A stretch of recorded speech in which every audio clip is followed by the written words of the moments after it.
Receiving money on Fidelity is a straightforward process that can be completed in a few simple steps. Follow this guide to ensure you successfully receive funds. Step 1. Log into your Fidelity account. Visit the Fidelity website or open the Fidelity mobile app. Enter your username and password to log into your account securely.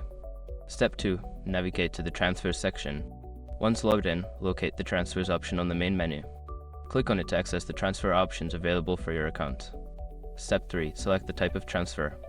Before filing a refund or dispute, use the s.com link in the description to open the refund dispute deadline calculator and confirm your deadline. Step 4. Enter required information. Fill in the necessary details for the transfer.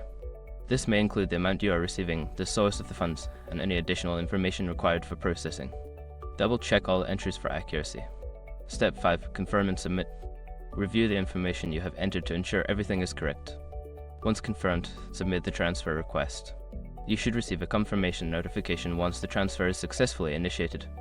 After completing these steps, you can monitor your account to see when the funds are credited. If you encounter any issues, consider reaching out to Fidelity customer support for assistance.